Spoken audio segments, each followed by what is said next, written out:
Advocate Jayasuryan, NSSന്റെയും SNDPയുടെയും general സെക്രട്ടറിമാർ LDFന് വേണ്ടി bat ചെയ്യുന്നത് നമ്മൾ ഇന്നലെ കണ്ടു. ഇന്ന് അതിനോട് VD സതീശൻ പ്രതികരിക്കുന്നത് കണ്ടു. മന്ത്രി സജി ചെറിയാൻ ഇന്നലെ പറഞ്ഞ കാര്യങ്ങൾ വിശദീകരിക്കുന്നത് കണ്ടു. ഞാനതിൽ നിന്ന് പിന്നോട്ട് പോകില്ല എന്ന് പറയുന്നത് നമ്മൾ കേട്ടു. എന്താണ് ഈ കേരളത്തിൽ സംഭവിച്ചുകൊണ്ടിരിക്കുന്നത്? BJP ഒരു ബെഞ്ച് സിറ്ററായി മാറുകയാണോ? ഭൂരിപക്ഷ ഏകീകരണം LDFന് വേണ്ടി സംഭവിക്കുമോ എന്ന ആശങ്കയിലാണോ ഇപ്പൊ BJP? അല്ല, BJPക്ക് അങ്ങനെ യാതൊരു ആശങ്കയുമില്ല. ഭൂരിപക്ഷ ഏകീകരണം എന്നുള്ള നിലയിൽ NSSും SNDPയും തുറന്ന് സംസാരിക്കേണ്ടി വന്ന സാമൂഹിക രാഷ്ട്രീയ സാഹചര്യം കേരളത്തിൽ ആര് സൃഷ്ടിച്ചു എന്നുള്ള സജീവ ചർച്ചയാണ് ഇപ്പോൾ കേരളത്തിലെ എല്ലാ വീടുകളിലും നടക്കുന്നത്. ഇവിടെ VD സതീശൻ പറഞ്ഞതോ അല്ലെങ്കിൽ സജി ചെറിയാൻ പറഞ്ഞതോ NSSന്റെയും SNDPയുടെയും ജനറൽ സെക്രട്ടറിമാർ പറഞ്ഞതോ ഒക്കെ പെട്ടെന്നൊരു ദിവസം അങ്ങ് പൊട്ടി വീണ കാര്യങ്ങളല്ല. അത് കേരളത്തിന്റെ രാഷ്ട്രീയ സാമൂഹിക പശ്ചാത്തലത്തിൽ പതിറ്റാണ്ടുകളായി നട്ടു വളർത്തി കൊണ്ടുവന്നതാണ് ഇവിടുത്തെ LDFും UDFും. അവരുടെയൊക്കെ സമീപനം അതായിരുന്നു. അതായത് സ്ഥാനാർത്ഥികളെ നിർണ്ണയിക്കുമ്പോൾ, മന്ത്രിമാരെ നിർണ്ണയിക്കുമ്പോൾ, വകുപ്പുകൾ വീതം വയ്ക്കുമ്പോൾ, സീറ്റുകൾ അനുവദിക്കുമ്പോൾ എല്ലാം ഇവരൊക്കെ എവിടെയാണ് പോയത്? ഇവരൊക്കെ പോയത് മത സാമുദായിക സംഘടനാ നേതാക്കന്മാരുടെയും സഭാ നേതാക്കന്മാരുടെയും ആസ്ഥാനങ്ങളിലേക്കാണ്. അവിടെ പോയിരുന്ന് ചർച്ച ചെയ്ത് അവിടെ നിന്ന് കിട്ടുന്ന അനുഗ്രഹത്തോടു കൂടി മാത്രം സ്ഥാനാർത്ഥികളെ പ്ലേസ് ചെയ്യുന്ന ഒരു സംസ്കാരം കേരളത്തിൽ ഉണ്ടാക്കി വെച്ചത് ഇവിടുത്തെ LDFും UDFുമാണ്. അതിന് നേതൃത്വം കൊടുത്തത് ഇവിടുത്തെ കോൺഗ്രസ് പാർട്ടിയും CPMും തന്നെയാണ്.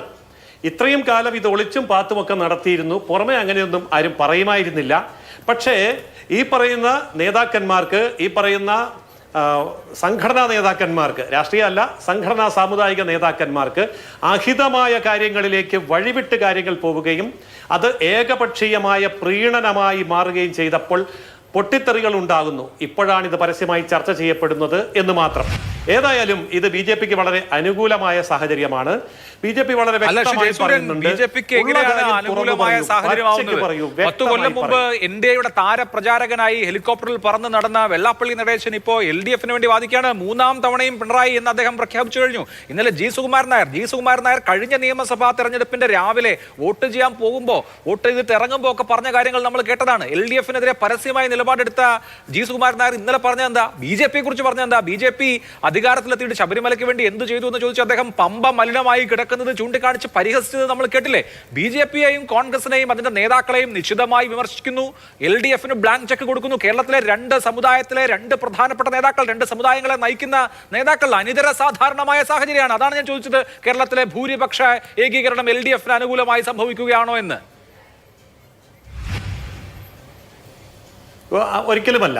അതായത് ഇവിടെ വളരെ വ്യക്തമായിട്ട് വെള്ളാപ്പള്ളി നടേശൻ പറഞ്ഞ ഒരു കാര്യമുണ്ട്. ഇവിടെ NSSന്റെയും SNDPയുടെയും, അതായത് നായാടി മുതൽ നമ്പൂതിരി വരെയുള്ള ഐക്യത്തിന് വേണ്ടി ശ്രമിച്ച സമയത്ത് അത് പരാജയപ്പെടുത്തിയത് ഞങ്ങളെ ദുസ്വാധീനം ചെയ്ത മുസ്ലിം ലീഗാണ് എന്ന് ശ്രീ വെള്ളാപ്പള്ളി നടേശൻ വ്യക്തമാക്കുകയുണ്ടായി. അതേ സംബന്ധിച്ച് NSSും SNDPയും ഇനി അകന്നു നിൽക്കേണ്ടവരല്ല, യോജിച്ച് മുന്നേറേണ്ട സമയമായിരിക്കുന്നു, അതാണ് ശരി എന്ന് ബോധ്യമായിരിക്കുന്നു എന്ന് വെള്ളാപ്പള്ളി നടേശൻ പറയുമ്പോൾ, മറുവശത്ത് ശ്രീ സുകുമാരൻ നായർ NSSന്റെ ജനറൽ സെക്രട്ടറി എങ്ങനെയാണ് പ്രതികരിച്ചതെന്ന് നമ്മൾ കണ്ടതാണ്. NSSും SNDPയും യോജിക്കുന്നതിൽ ആർക്കാണ് ഇത്ര വിഷമം എന്നാണ് അദ്ദേഹം ചോദിച്ചത്. അതായത് യോജിപ്പിന്റെ പാതയിലേക്ക് വരുന്നു എന്നുള്ളതാണ് വെള്ളാപ്പള്ളി നടേശനും അതേപോലെ തന്നെ ശ്രീ സുകുമാരൻ നായരും സൂചിപ്പിച്ചത്. അപ്പോൾ SNDPയും NSSും അടക്കമുള്ള ഹിന്ദു സംഘടനകൾ ഒന്നിച്ചു വന്നാൽ അതിന്റെ ഗുണം LDFന് മാത്രമാണ്, അല്ലെങ്കിൽ LDFനാണ് എന്ന് വിധി എഴുതിയിടത്താണ് തെറ്റിയത്. ആത്യന്തികമായി അത് LDFനോ UDFനോ അല്ല ഗുണം ചെയ്യുക, അത് BJPക്ക് തന്നെയാണ്. ശരി.